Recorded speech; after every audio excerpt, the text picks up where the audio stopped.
بسم اللہ الرحمن الرحیم۔ حضرت ابو ہریرہ رضی اللہ عنہ سے روایت ہے کہ رسول اللہ صلی اللہ علیہ وسلم نے ارشاد فرمایا، ہر چیز کی زکوٰۃ ہے جس کے نکالنے سے وہ چیز پاک ہو جاتی ہے، اور جسم کی زکوٰۃ روزے ہے۔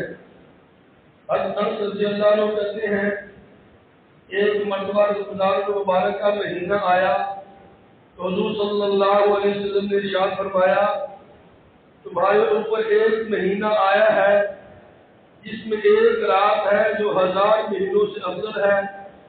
جو شخص اس رات سے محروم رہ گیا گویا ساری ہی خیر سے محروم رہ گیا، اور اس کی بھلائی سے محروم نہیں رہتا مگر وہ شخص جو حقیقتاً محروم ہی ہے۔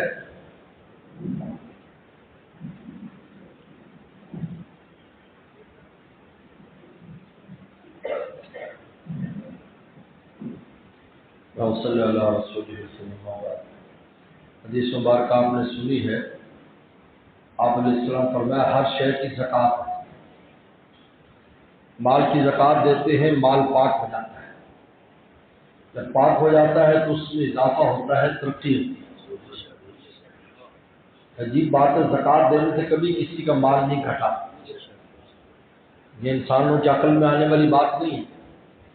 ایک آدمی کروڑ پر 2.5 لاکھ روپے دے رہا ہے، 1000 پر 2.5 تو بظاہر تو کم ہو گئے، لیکن اس کے کاروبار میں ایسی برکت ہوتی ہے، کام میں ایسی برکت کہ اگلے سال جب وہ حساب کرتا ہے تو زیادہ پیسے ہوتے ہیں۔ فرمایا یربی الصدقات یمحق اللہ الربا یربی الصدقات، ہم سود کو مٹاتے ہیں اور صدقات کو بڑھاتے ہیں۔ اللہ تعالیٰ کی نظام ہے، اور ایک پر 10 بھی دیتے ہیں اور زیادہ بھی دیتے ہیں۔ دنیا میں نظام ہے، کتنے لوگ جو اس پر عمل کرتے ہیں، 10واں حصہ دے دیا اللہ پورے فرما دیتے ہیں۔ تو یہ زکوٰۃ مال کی ہے، مال پاک ہو جاتا ہے۔ جسم کی زکوٰۃ روزہ ہے، جب ہم روزہ رکھتے ہیں جسم پاک ہو جاتا ہے، کیونکہ تقویٰ آ جاتا ہے، کیونکہ جسم گندا ہوتا ہے گناہوں سے، اور رمضان کی برکت سے ایک تو رمضان کی ویسے بھی معافی ہوتی، سب کی معافی کر دیتے ہیں اللہ تعالیٰ، بغیر معافی مانگے معاف کرتے ہیں۔ پھر جب روزہ رکھتا ہے تو روزے سے تقویٰ آتا ہے، جب تقویٰ آتا ہے تو معافی ہو جاتی ہے، گناہ کم ہو جاتے ہیں ہماری زندگی میں، نالیاتیاں چھوٹ جاتی ہیں۔ اور روزے کی زکوٰۃ فطرانہ ہے، یہ عجیب ہے، روزے کی زکوٰۃ فطرانہ ہے، یہ فطرانہ روزے کی زکوٰۃ، یعنی روزے میں جو کمی بیشی رہ گئی فطرانہ ادا کرنے سے ادا ہو جائے،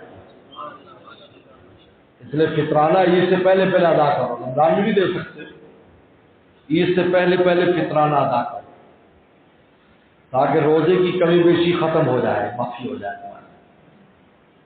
لوگ معمولی اس پر فطرانہ نہیں دیتے، فطرانہ تو ہر اس آدمی پر آ جاتا ہے۔ 1 لاکھ اس سال جو نصاب ہوا ہے چاندی کا 1,03,000، لہذا کسی کے پاس 1,03,000 روپے کی مالیت کی ضرورت سے زائد چیزیں گھر میں ہوں اور قرضہ مرضہ نہ ہو، مقروض وغیرہ نہ ہو، تو اس پہ فطرانہ آ جائے۔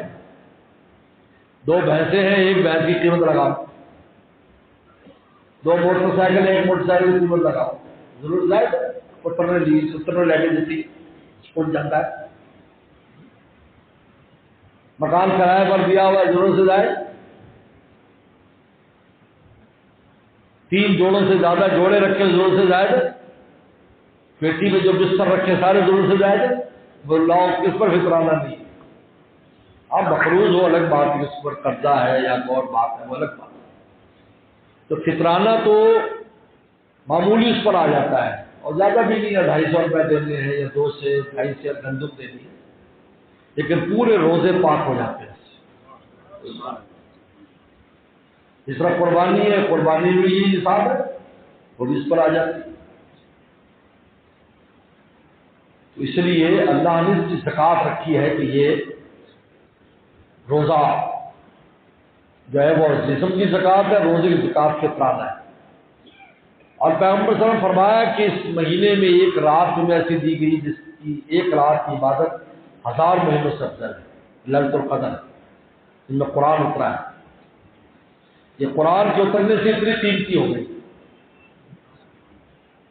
اور میں اس سے محروم نہیں ہوتا مگر وہ جو محروم ہے، یعنی بڑی سخت لفظ فرمایا ہے۔ ہم سستی کر کے چند گھنٹے کے لیے بھی جاگنے کو تیار ہیں، چند گھنٹے اور کچھ نہیں تو کم از کم عشاء کی نماز، فجر کی نماز جماعت سے پڑھ لیں اور کوئی تھوڑا ذکر اذکار کر لیں، وہ دعا پڑھ لیں اللہم انک عفو کریم تحب العفو فاعف عنا، یہ دعا خاص ہے اس رات کی۔ کئی طرح کے الفاظ ہیں، اللہم انک عفو تحب العفو فاعف عنی، یہ بھی لفظ آتا ہے، اللہم انک عفو کریم تحب العفو فاعف عنا، یہ لفظ بھی آتے ہیں۔ اللہم انک عفو، اللہ آپ سراپا معاف کرنے والے ہیں، آپ معاف کریں، کریم بڑی شان کرم والے، تحب العفو آپ معافی کو پسند فرماتے ہیں، معافی کو پسند۔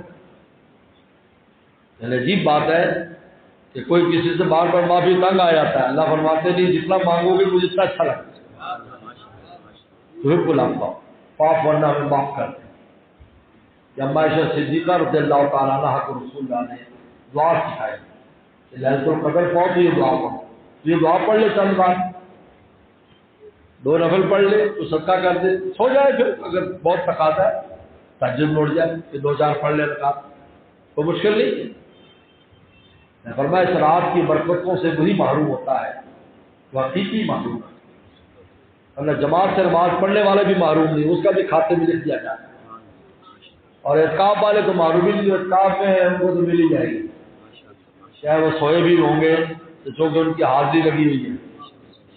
کلاس روم میں جا کے کوئی سو جائے تو غیر حاضر کو استاد نہیں کر سکتا، چاہے اس نے پڑھائی نہیں کی، سمجھی بات؟ اس لیے فرمایا کہ ایک رات ایسی دی ہے اس سے وہی محروم ہوتا ہے جو حقیقت میں محروم ہے۔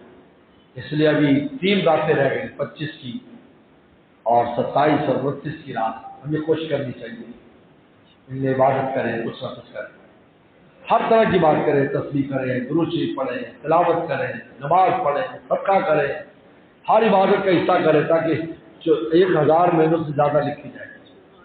اللہ عمل کی توفیق عطا فرمائے۔